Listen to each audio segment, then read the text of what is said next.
Hi everyone, welcome back to the channel. It's Kai, and today I have for you this cutesy little goldfish themed design. It is in conjunction with Cris, so she recently released a brand new cat eye collection. It's actually her first gel polish collection. I did receive it as PR, and so I thought I'd sit down, do a little review and a design with you all.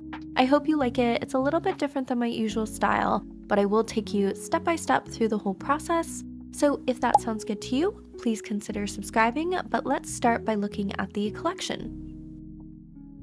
So first of all, the packaging is absolutely stunning. This is her first gel polish collection, but I've always been a customer of hers. I've really been drawn to her branding. She is a small business and independent creator. This is the X Sky collection. I really like supporting other small businesses on Instagram, so I'm really happy to have received this as PR. It's a chunky box, like it's pretty hefty because you get 8 polishes. They are gel, so UV, LED. They should cure with any sort of like hybrid UV LED lamp. This is her website here if you'd like to check it out for yourself. And of course, she always lists all the ingredients. That way you can check for any allergens, including the color pigments and things like that. It is not HEMA-free, but there is a warning here to make sure that you're avoiding skin contact. Make sure whenever you're using gel polish that you keep it away from your bare skin. If you do get it on there, it is okay. Just make sure to try to wipe it away immediately after with a gel cleanser to avoid developing any sort of allergy. But here is the package. You get 8 colors. So half of the colors are going to be cat eye gels that change color according to the temperature. This is one of them, and look at how cute these bottles are. I know that she customized everything. She spent a lot of time on the packaging to really deliver a luxury product. You have the custom bottle and custom brushes as well. It's a really nice, soft but skinny brush. I particularly love a soft brush for cat eye gels. It just applies really smoothly. And the skinny tip means you're going to be able to be really precise with it around the cuticle, which is important if you're working on clients. It's also just really nice and easy to use. I do actually like the square handle as well. It makes it a little bit easier to grip, to hold on to. I will say these are packaged in there very well protected. They're not coming out and shipping. But the top row is the shimmery cat eye gels. So these are iridescents. They are more of that like silky effect rather than the sparkly cat eyes. I personally really love both, but something about those shimmery cat eyes right now are just calling out to me. Anyway, the real fun part of this box is actually the bottom section. There's a little drawer that pulls out and you have all of your goodies. So if you buy the collection, it comes with 8 polishes, but there is an additional color that you can purchase individually. This one is called Deep Sea, and it is another of those color changing cat eye gels. It's like a dark gray, basically black, but when you apply it, it is like a more sheer jelly color. So I would say it's more of a dark gray, and it changes color to a clear. She also includes a jumbo rod magnet. These magnets are going to be super powerful, and it's adorable because engraved on the magnet itself is Chibi Kumba, her little mascot, her little character. You can see that it's much larger than this other rod magnet I have here, which is actually a personal fave of mine. And then of course, her little sticker of Chibi Kuma with a little paintbrush, super adorable. I love branded stickers. You also get an acrylic keychain with the same design, which I think is so sweet. I know that she really tried to package this as a luxury experience, something that people would enjoy opening. So this keychain is fully acrylic, it's really sturdy. It does have one of those protective coatings on it. That's why it looks a little bit almost cloudy. So you just peel that off and it's gonna be nice and shiny and new looking, super adorable. And then you also get swatch beads, little bear-shaped glass swatch beads. If you follow my channel, you'll know that I swatch everything on these little swatch beads for my cards. I just think they look so nice, so luxurious. It's something that I've started doing since I got into like the Korean polishes. And then the piece de resistance for this is definitely the acrylic swat card. Like the keychain, it does have that protective layer on it, so just make sure to peel that away. But look at how adorable this is. I love the little Chibi Kuma pictures, the drawings. They're so sweet. Even the little goldfishes are just too cute. And she draws all of this herself, like actual multi-talented queen. She does 3D, she does nail art, she makes amazing products. I think she's so inspiring, especially for people in the nail art community, because I do think that you get some of the best products from nail artists themselves. This swatch card here, super sturdy as well. Like, it's thick acrylic, it's not gonna break. It's something that you can easily display just to have nicely out on your shelf to look at. So yeah, really pleased with the unboxing experience of this collection. I know she was going for more of like a Korean luxury experience. Even the little like enclosures are magnetic. It's the little things, you know? But let's look at the colors themselves. So we'll start with the color changing cat eyes. This one is Mermaid's Kiss, which is like the perfect pink shade. It's not too cool toned. It is more of like a warm toned pink, which I actually prefer. So that's win-win for me. But this brush is so nice to use. You can see you can get a really even layer with it. The magnet too, powerful enough to do all of the looks that you might need. I'm just gonna do a basic velvet look to show you the sparkle, the dimension. Now these are kind of like your standard glittery cat eyes on first glance. So it has a really nice shine, a really nice sparkle, but what's really special about them is that they are temperature sensitive. So as you can see here, this is in real time. The color will shift from a deep pink to like a lighter pink. Up next is Goldfish, which honestly, I didn't think I would like this as much as I do because I'm not a huge fan of orange nor yellow, and this one is color shifting from like a really nice jewel toned orange to almost like a neon yellow, neon green. And if you've been around my channel, you'll know that those two are not my favorite colors. But I don't know, maybe I'm being converted because this was maybe one of my favorites from this side of the collection. It had such a cool shift from that orange to that like bright yellow. So yeah, it really surprised me. Up next is Bora Bora, which is actually the other polish that we'll be using in the set that we're making with this. And this one starts off as a really pretty aqua blue. I think it's perfect for the namesake. Just a really nice like ocean blue. Again, very sparkly. The magnetic particles are definitely apparent, very easy to activate with the magnet. And this one also fades to like a lighter silvery color. I would say almost like a clear if you get it warm enough. After that, we have Atlantis, which is more like a periwinkle blue, more of like a purple toned blue. Super gorgeous. I really anticipate using this in the winter months. I think it would be a gorgeous winter color, especially with how it fades. So similar to the last, it's going to fade to kind of like a clear, almost white silvery color. It is different enough from Bora Bora that I'm happy to have both. You can see the comparison here. And when it fades to, I don't know, almost like a deeper purple silver than the Bora Bora. And the last shade that you do have to buy separately if you would like it is that Deep Sea. Again, it's like a really nice gray. I would say like a gunmetal silver almost with the magnetic particles in there. I think it's a super cool color. You could definitely layer it up to get a deeper tone, to get more color payoff, but I like it the way it is. I think it will make some really cool kind of like grunge punk looks. Anything having to do with metallics, I think it would be awesome for. And this one also fades to like an almost clear silvery cat eye color. Now, I personally love thermals because when you apply them to the nail, the natural heat of your nail is going to create this really pretty ombre. You'll see in the final results of the set we make, but just to show you how clear the color shift is, I'm gonna stick them in some warm water here. So in their cooler state, they're actually the deeper color, kind of mimicking how if you are looking at the water, the deeper it is, the more vivid, the more colored it's going to be. Whereas the closer you get to the surface, the warmer the water gets and the more clear that color is going to be. So in the warm water, it's going to be in that more clear state, and in cold water, you're going to get that more vivid, deep shade, both of which I think are really pretty and again make for some really nice natural ombre effects. So I'm super excited to play around with these more. I think you get a good variety of colors.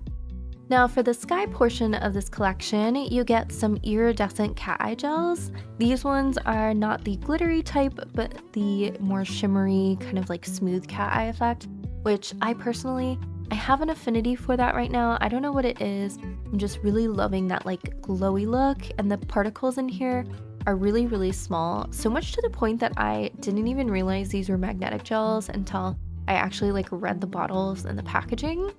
You could also use them simply as like a pearlescent gel. They do hold their shape. I did try like swatching it and doing some swirls with the brush, so you can use them in a number of different ways. But each one has a shift to it. So this one might be my favorite. It's like a teal color, an aqua color, with almost like a pinky orange shift in it. One that's like super vibrant, super apparent. I think it's a really cool color. And look at how silky and glowy that shift is with the cat eye effect.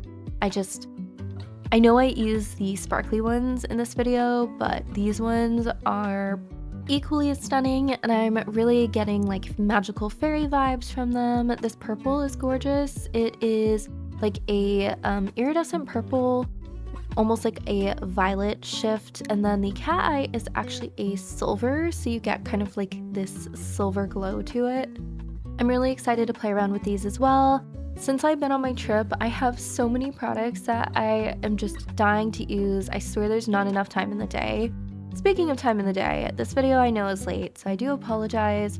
I really wanted to get it up over the weekend, but unfortunately, I think I caught something on the way home on the plane, and then I'm having some technology issues with my computer.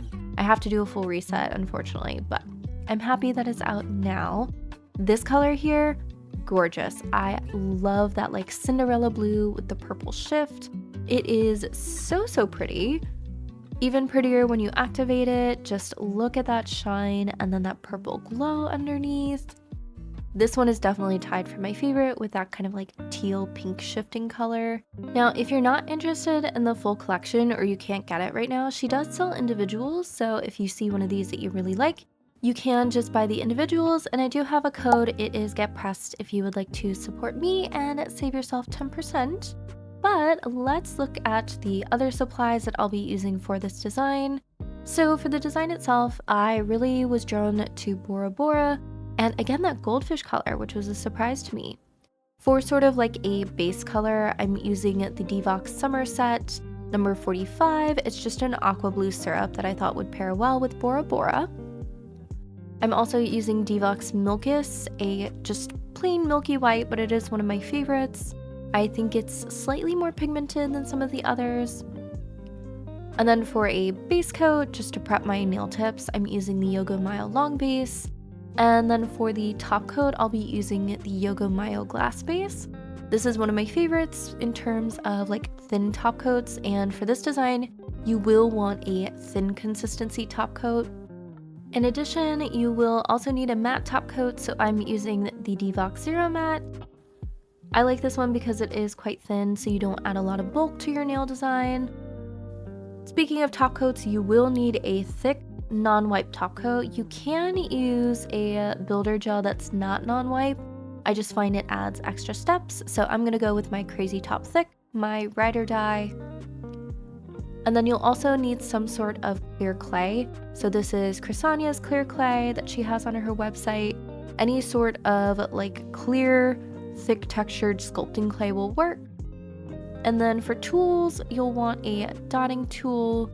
This is the only other specialized equipment that you'll need. It is a needle. It's not like a hypodermic needle. It's not sharp at the edge, but it is like a pointed syringe. I just got this, I think, off of Amazon. I'll try to find a link to put in the description, but this will be for the bubble nails. I do my white designs with a gel pen. This is the Jelly Roll from Sakura, Japan. There are different size tips, and I personally prefer the 0.5 or the 0.5. It's just smaller, but You don't even need a gel pen. I just prefer these for the small details that I can easily draw on. You will want some sort of silicone sculpting tool for the clear clay, for the 3D designs. This one is from Cris. You'll just want one of the like chisel tip ones like this. And then you will want some painting brushes. I personally love this one here. It's the Leaf Cute brush from Dayami. It's just a nice kind of like all-around pointed brush. And then I will be using a number of liner brushes, mostly the Sweetie Nail Supply liner brush number 1 and the Dayami short liner brush number 10. It's for really fine small details. And then for painting, I'm going to use my MPA art palette. I love this palette for realism. We'll talk about why I might be shifting away from it for cartoon type designs. But let's go ahead and get into the tutorial. But off camera, I did do the swatch card, and look at how cute it turned out with the little bear swatches and the acrylic. You can see that pearl design in the iridescent cat eye gels. I've already prepped my tips. These are the après tips, the round ones, and medium. And I'm gonna start with 3 layers of Milkis on the thumbnail, curing in between each layer. I really just want this to be a base for the 3D art, so I'm just making sure these layers are nice and even, which is pretty easy to do with the Divock syrup polishes. I find that they self-level really nice, they have good even color payoff. Once I have my 3rd layer, I'll put that aside and I'll work on the pointer finger. Again, this is the Divock Summer Collection DS45, and I'm going to be applying just 1 layer of this to the pointer, middle, and pinky finger, and then topping it with a layer of the Bora Bora cat eye gel from Cris. I'm just doing a simple velvet look for these nails. Again, they're mostly the backdrop for other designs, so I wanted to keep it relatively simple. But look at how glowy and gorgeous these are. They do activate really easily. Sometimes with cat eye gels, you know, it can be a little bit hard to get the effect to show, but that is definitely not the case with the Cris polishes, all formulated really, really nicely. And another thing that I appreciate about Cris is that she listens to feedback. She's definitely running a company that is from a nail artist for a nail artist, so I'm really excited to see what other products she comes out with. I love her clays. I use them in almost all of my 3D designs. So yeah, I'm really stoked for her. I'm super excited to see her brand grow, and I'm just really happy to be a part of it. Happy and grateful. So here on the ring finger, I'm just laying down 3 layers of Milkis, once again, just as like the backdrop of a design. And then for the pinky finger, same thing as for the pointer and middle, just a layer of that Summer Collection gel from Divock. The only reason I did that was to just kind of like give an extra bit of color coverage, because these are cat eye gels. They have to be semi-transparent. And so I just wanted to make sure that that color was really shining through with only 1 layer. So now that the base colors are done, I'm just taking Bora Bora and I'm painting on a fish tank shape on the thumbnail. This part of the design was largely inspired by a shining moment on Instagram. She did this really cute tutorial of a bagged goldfish. I know that she wasn't the first to do it because I have seen it before. I just could not for the life of me find the initial tutorial. But this is the one that I had saved. You should check her out on Instagram though. She does make some amazing tutorials, some amazing designs. So once I have my shape the way I want it, I'm going to magnetize the bottom edge to get the glow concentrated mostly on that bottom curve to create kind of like a bubble effect. And then I'm going to cure pretty quickly after I have the design I want, just to make sure I preserve that. Now I'm taking my MPA art palette and I'm going to be painting on the goldfish. Now, I do love my MPA art palette because most of the time I'm using it to do realism with lots of like blending of colors. It blends together really easily because these polishes are a little bit on the thinner side. I have liked them for that reason in comparison to say like the D-gel paint pots. Those paints, the D-gel paint pots, are a little bit thicker, but they are also more opaque. What I was noticing here is that as I was painting over like a colored background, the MPA art palette was a little bit thin to work with. So I think what I should have done was paint just like a straight orange base with, say, like the DGL paint pots, something super opaque, and then go in and add those like nice blended realism details with the art palette. That's what I would suggest doing if you're going for more of like a punchy cartoon look. MPA art palette's a little bit more for realism. I did actually order the Starry List Nails paint palette. It's not coming out until November because it was like a crowdfunded Kickstarter. I'm hoping that one is going to be a really nice pigmented paint set that I can add to my repertoire, to my collection, but we'll see. Either way, here I'm just adding a few little scales by dotting on some darker oranges, some yellows for highlights. I'm curing in between each color so that they don't mix too much, but then I get that kind of like layered scaled look. I'm also adding some of that darker color to the fins for some shadows. Because this fish is so small, you can really be quite imprecise with it. Just layer on those colors, making sure that you're curing in between so that they don't get too blended, especially in such a small area. And then after I have the scales on in my MPA art palette color, I am going in just with a couple dots of that goldfish color from Cris, just to add a little bit of sparkle and shine.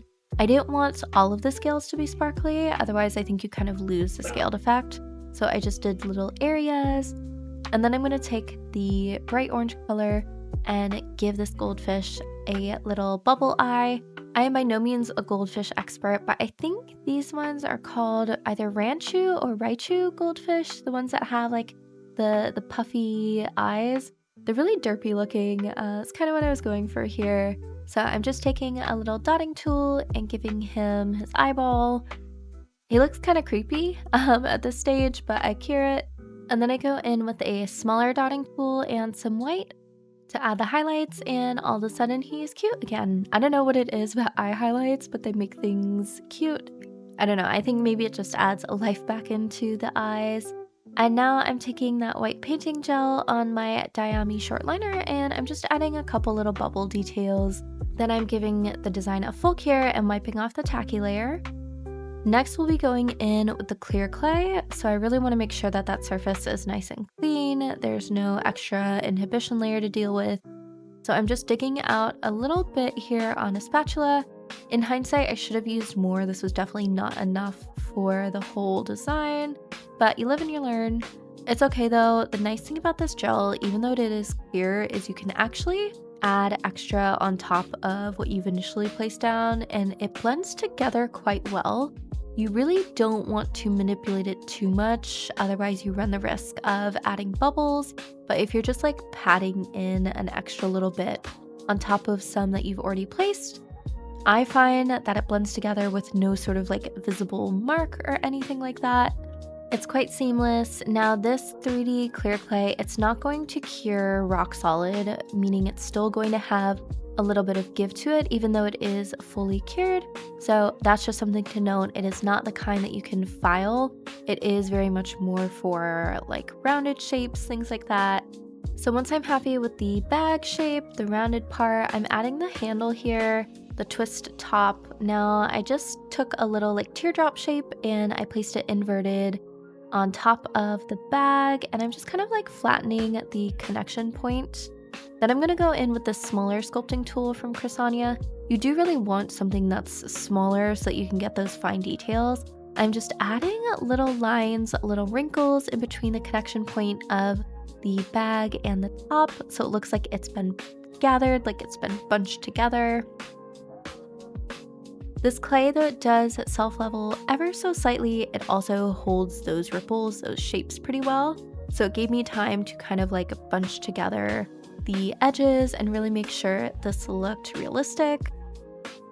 And I actually forgot to add a couple little wrinkles on the bottom of the bag, but I think it turned out okay. I still think it looked like what it was supposed to. Just doing some final shaping of that edge there, making sure that it looked as close to the inspo as possible, and then curing it. As you can see, even curing under the lamp will change the color of that polish underneath. But now I felt that the background was looking kind of plain, so I'm taking a long liner brush and just some white from the MPA art palette. And I'm going in and adding some like swirl lines, just something that would look kind of like flowy and water-like. I think I've said it before, but I actually really love painting just these kind of like swirled lines. I know that you have to be really careful and precise and steady, but there's something so satisfying to me, something so almost like therapeutic and calming about that process. So if you'll notice, quite a few of my designs have these like swirled lines, just because I like making them. What can I say? Anyways, once the swirls are all done, I give it a full cure and we'll be done with this nail for now. Up next, let's do the bubble technique. So I'm gonna start with my Gin Bee Crazy Thick Top Coat. You don't necessarily need this product specifically, but you do want something that's about this like thick viscosity. You don't want it to be completely solid, you still want it to run a little bit. And then you will also need a syringe like this. Again, I just got mine off of, I think like Amazon. I'll see if I can link it below. But you want to start with a fairly thick layer of this over the surface of the nail. I think this is a 40-gram jar, and I got this probably 2 years ago at this point, and I still haven't used all of it. Obviously, if you're like a nail tech who's using it every day, you're going to run out quicker, but it is pretty good value for how long I've had it. If you're in the US, you can pick it up from Sweetie or Zillabue, although Sweetie does ship worldwide as well. And I do have a code with them. It is Get Pressed if you would like to support me. I do earn a little bit of commission from it, but I also just shop there all the time. So if you'd like to feed my addiction, you are welcome to use my code. And it also saves you 10%. So I'm just putting on a really nice healthy layer over the top of the nail here, even going in and adding a little bit of extra on the apex where I want most of the bubbles to be concentrated. You do need quite a bit of product for this effect. It's gonna be a chunky nail, and that's okay. It's just one of those specialized techniques where you want quite a bit of bulk to create your bubbles in. Make sure you let it self-level though, because the overall shape that you end up with here is going to kind of like be the overall shape at the end. And then you do need a flash cure lamp, and you just want to very briefly shine it over the surface. Even what I'm showing here was too much. You want to go maybe like 1-2 seconds.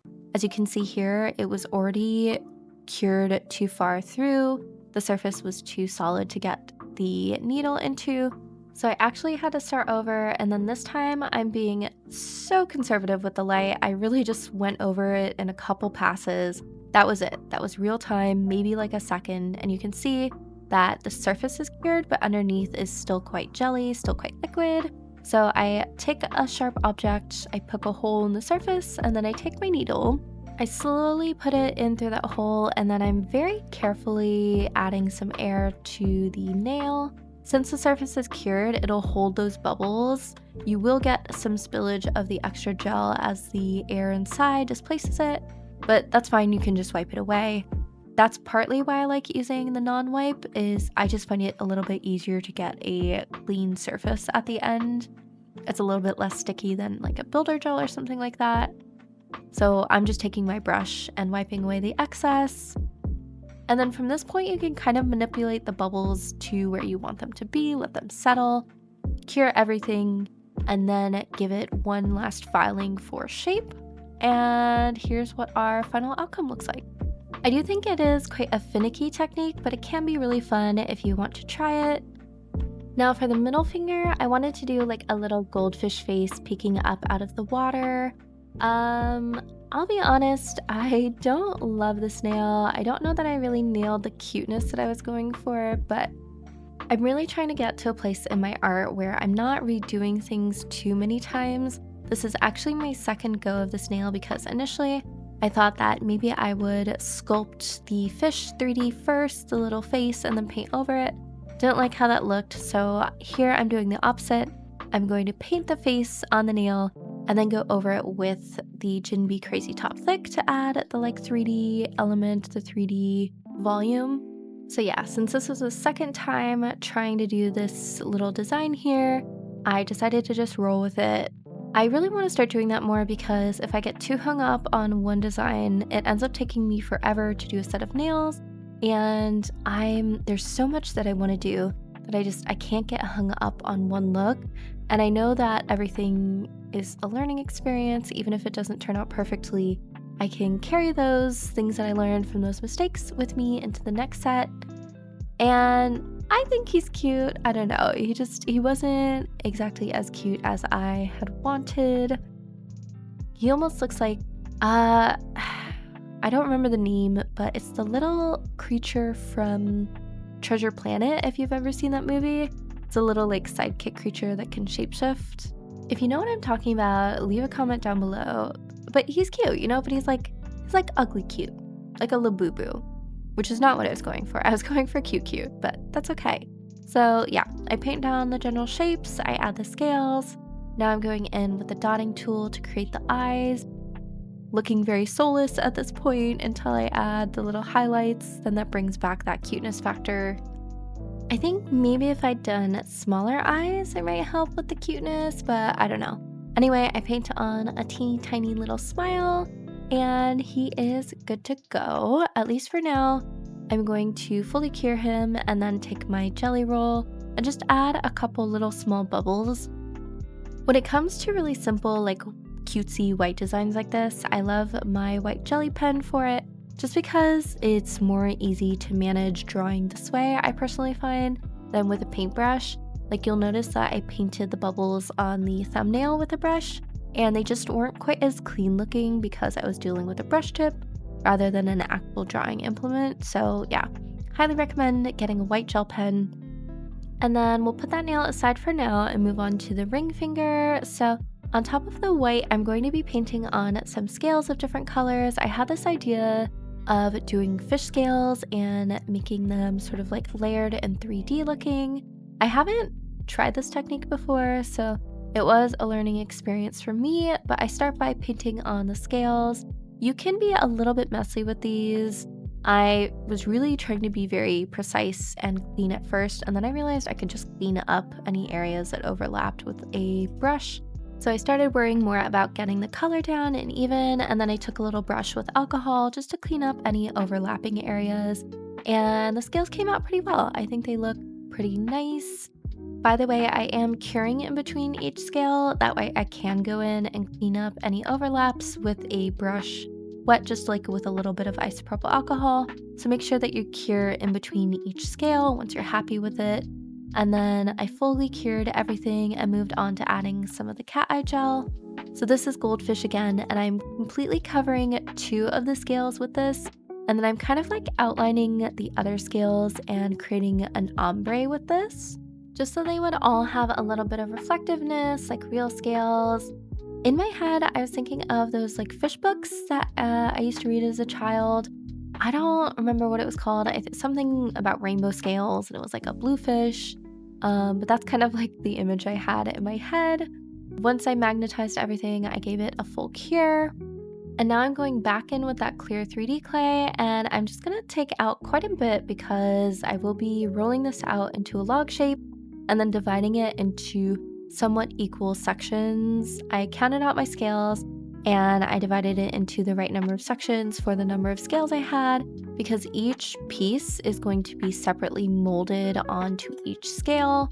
That way you get that nice layered effect. So I'm taking the first ball of clay and I'm going to start with the scales that are the furthest back, so that last layer, and I'm just kind of like patting the gel into shape so that it fits the scale. And then I'm leaving the free edge thicker and flattening out the edge that is closest to the other scales. That way you get kind of like this shingled effect, like closest I can think of is roof shingling. I'm going to do that for all of the scales in that first layer and then give that a full cure. Once I'm happy with how those look, I'm going to go in and do the next layer and just work my way back. That way you get that nice layered look. I don't know, it's very hard to describe, but basically I'm kind of just laying down the clay like you would roof shingles. That's the closest thing I can think of. Curing in between and then giving it a full cure at the end. For our pinky finger, we're actually going to start with a layer of matte top coat, just a thin layer to create a matte surface.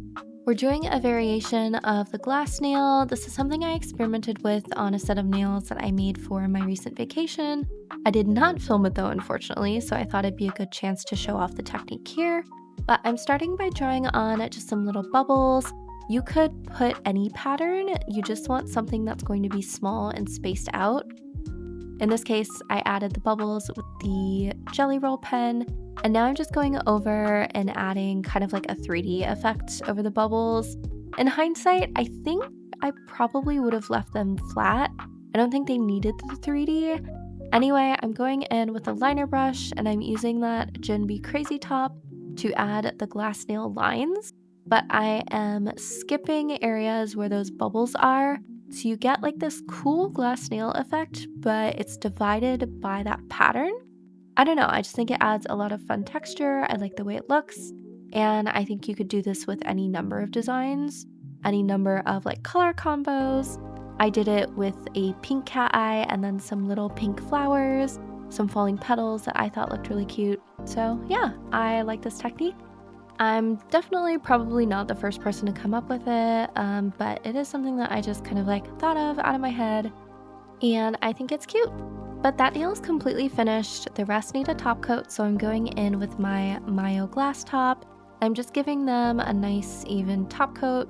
For the thumbnail for the bag, I'm making sure to get in all of the corners and grooves to make sure it's all nicely sealed in there. Because this polish is a thin consistency, I can kind of like take the excess away from the scrunched bag area and really make sure I'm keeping those 3D creases that we made earlier nice and apparent. If you use a thick top coat, you're going to lose all of that definition that you worked to create, so I do recommend a thin top coat, at least for that nail. Also a thin top coat for this nail here that's already probably pretty chunky. Don't forget to seal in the tips. And then a top coat for this little cutie. Now this guy, after we top coat him, we are actually going to go in with some more 3D. So I'm going to cure him and set him aside and then top coat the ring finger as well. Again, for this one, we want to make sure we're using a thin coat, wiping away any extra, just so that we can really preserve that nice 3D texture that we created, but still make sure that everything is top coated and sealed in. If you use a thick top coat, you're going to lose some of that definition that you worked so hard to sculpt before. And then after I top coated it, I thought it was looking a little one-dimensional, so I did go in with my Zero matte top coat, and I just added this to the white portion. That way the scales looked really extra shiny in relief of that white matte background. I actually did the same with the thumbnail. I matte top coated everything but the fish bag. I just forgot to film it. So here's what things are looking like. And as a last step, I'm just gonna take that Gen B Crazy Thick, and I wanted to make the goldfish look like he was popping up out of the water. So I cover him entirely with a pretty healthy thick layer of the 3D gel. I even added a little bit of extra to really make that nice and bubbly so it looks like he's sticking out. And then separately over his eyes, I did add some extra 3D gel just to kind of like separate them from the rest of his body. I do like how this turned out overall. Again, I had a vision. I don't think he turned out quite as cute as I saw in my vision, but you let me know in the comments, creepy or cute. You can be brutally honest, I do not mind. Anyway, I fully cure him, and then I'm just adding some ripples with that same 3D gel, just by doing little half circle arcs around the body. I love doing this effect. I think it looks really cool, and it just adds movement to a nail. I do think it's a little bit more effective, more apparent on a flat color, because then you really get that texture to show through. But I also think it looks good over the cat eye. Was it necessary? Probably not. Was it a little bit extra? Definitely so, but hey, what can I say? I like a 3D texture on a nail. And this set was very experimental for me. It was a little bit of a different style that I don't normally do. It was like super cutesy. So yeah, I just wanted to play around, and I also added some 3D bubbles to the bubble nail to look like they were not only under the nail, but also coming to the surface. And with that, this set is finally complete. So I had a lot of fun playing with this collection to create this design. If you can see here on my nails, you actually get that nice natural ombre effect because of the temperature difference. That's part of why I love these temperature changing gels. I think Chrisania did such an amazing job with this launch. I'm super excited for her. So excited to see what comes next. If you are going to be picking up any of the gels in this collection or the collection as a whole, let me know down in the comments below. And don't forget, you can use my code to save 10%. I just want to say thank you to everybody who does use my codes. It really, really does help. It allows me to keep doing what I love to do and to also get some of the more fun things in life, like this Labubu here that I finally got my hands on. Anyway, I appreciate you all for being here, especially after my little hiatus. I'm excited to get back to weekly uploads, so I hope you are having a wonderful day wherever you are, and I will see you all for the next one. Bye!